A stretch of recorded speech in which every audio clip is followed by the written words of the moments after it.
ทำจะเป็นนู้นยันนู้นเลยเนาะจับยันเลย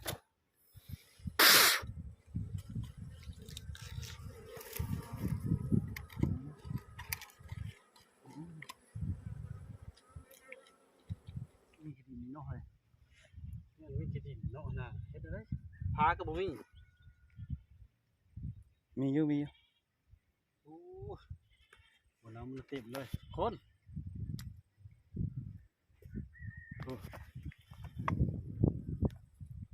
มีแต่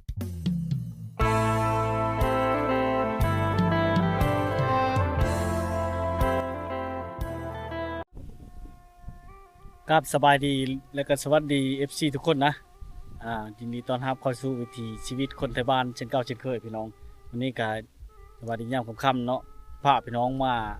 ตามส้มในการเอาเพิ่งพี่น้องเอาเพิ่งโกนเพิ่งอยู่ในโพดเนาะแต่บ้านเราประเทศเขาเยินแมงดันเนาะง่ายๆพี่น้องที่การเอาเนาะงาเพียงแต่เฮาใส่ค่าเนาะใส่ค่าพี่น้องเดินตามส้มกันไปเนาะนี่ก็ขี่รถจักรมาทุกคนมาพอดีเอาเลยสายเดียวนี่เนาะนั่นเนาะขี่รถจักรมาเนาะไก่แต่เนาะเห็นเมื่อวานมันชื่นนี่เนาะย่ามนี่โอ้มัน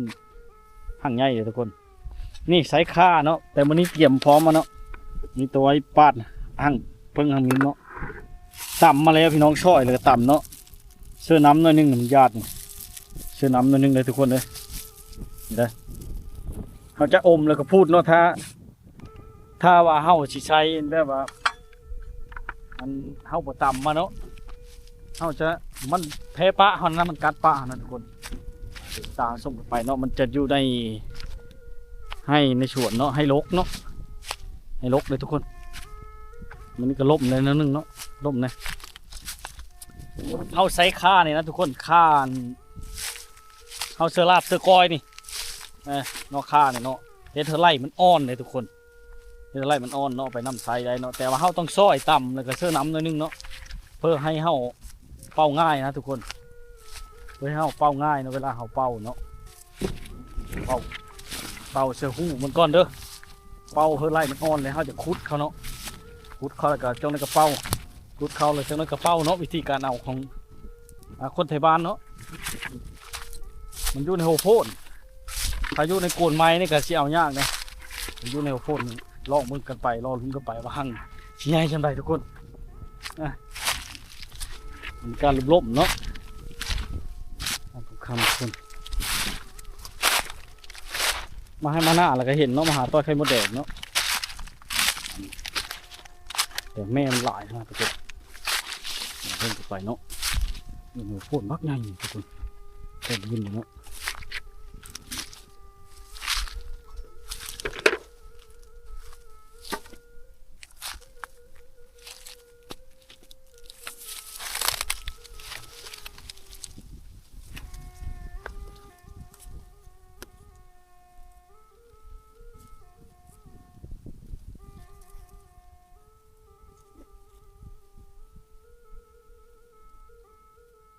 โอ้ทุกคนเนาะวุ่นเนาะที่ทำส้มกันไปทุกคนเลยกาเกี่ยมก่อนเนาะกาเกี่ยมก่อน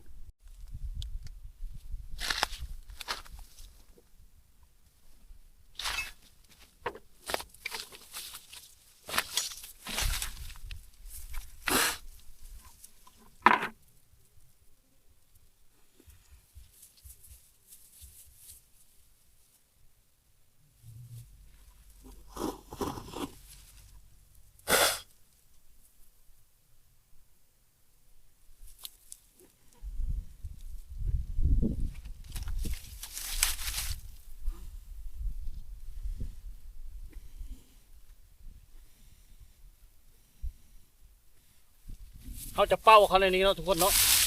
เขาจะเป้าเขาในนี้เนาะจะได้ไล่มันอ่อนเนาะเป้าฆ่าเขานะทุกคน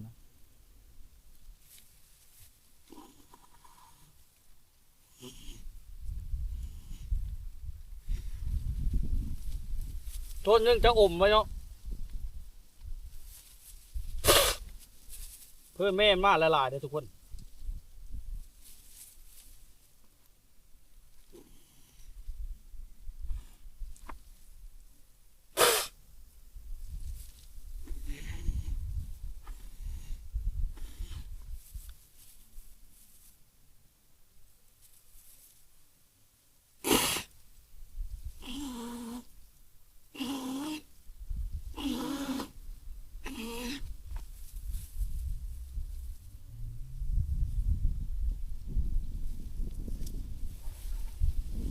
ก็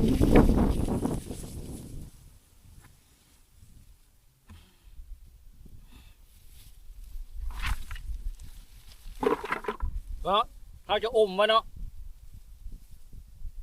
อันนี้เขาเรียกว่าเอาเพิ่งกูดเนาะโดยที่ไม่ต้องใช้ไฟนะทุกคนเนาะ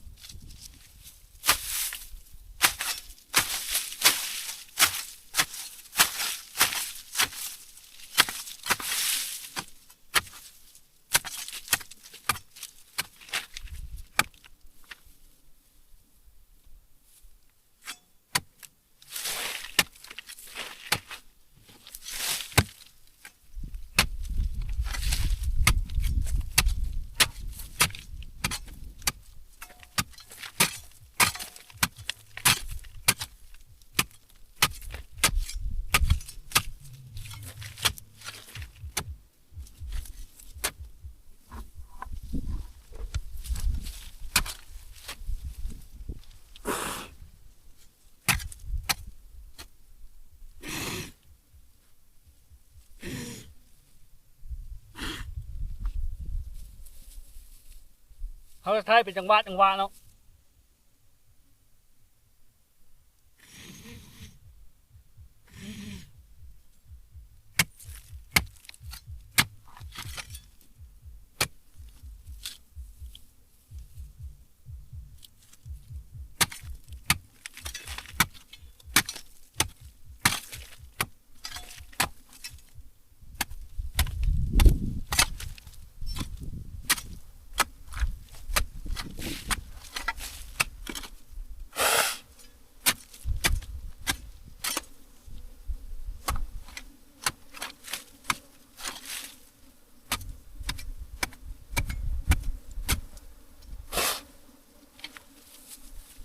ใช่นี่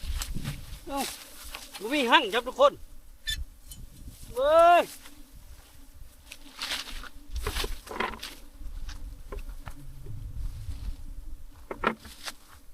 หั่งบ่มีครับเว้ยยังนี่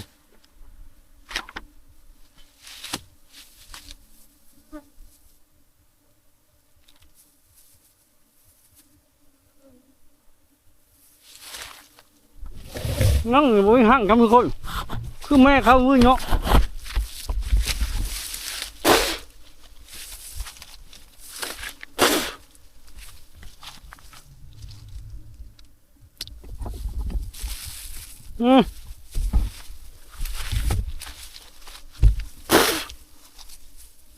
เอ้า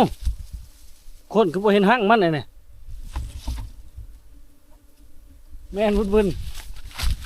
จักหั่งมันอยู่ทางใดชำบัดนี่พี่น้องเอ้ยเอ้ยพระเจ้าคักๆทุกคนเลย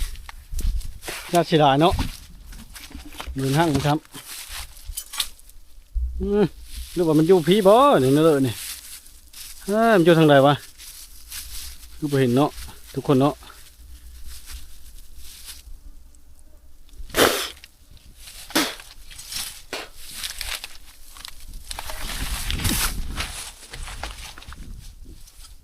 โอ้ยมันกำลังเฮ็ดทุกคนเลยบ่มีช้ำทุกคนเลยมือก้อนบ่มีหั่งวันนี้มาเอาไม้ทุกคน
มีอยู่แต่เวลามันน้อยเลยเอาได้ไว้ได้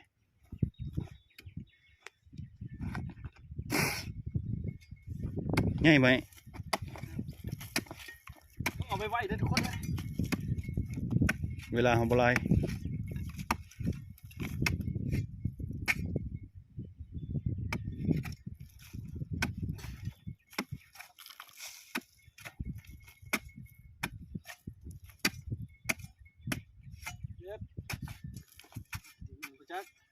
โอ้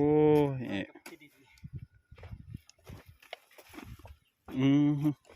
ทำจะเป็นเนาะยันนั่นเลย เนาะจับยันเลย โอ้ย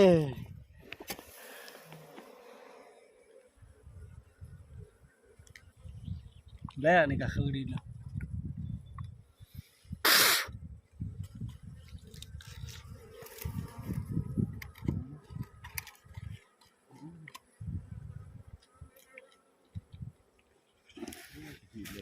คือดินแล้วนี่โอ้ชิดานี่เนาะวัฒนาถือได้คือดิน ย่ามันบลายนี่นำ นี่ฮะ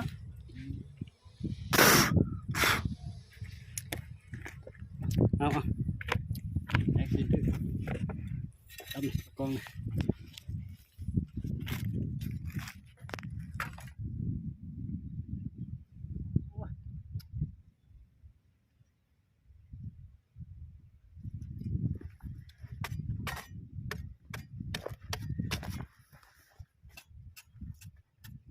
โอ้ตกอีกแล้ว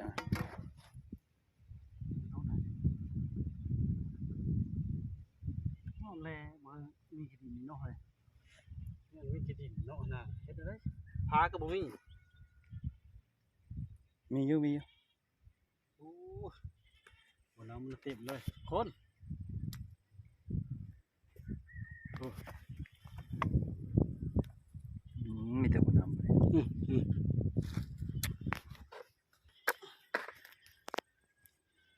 อันนี้เคาะอ่อนกัน จักชั้นเลยจักวี เอาเถอะมึงบ่ย่ายทำมึงว่ามึงชื่อมึง โอ้ย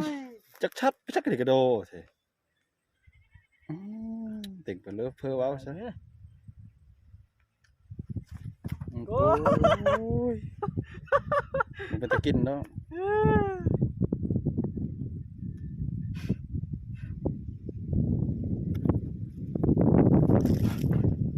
ดอยลูกดีเนาะเฮ้ยโ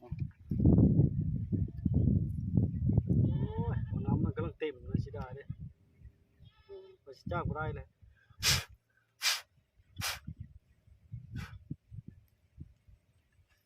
ไปเชี่ยวเอายังวีเดียวนะ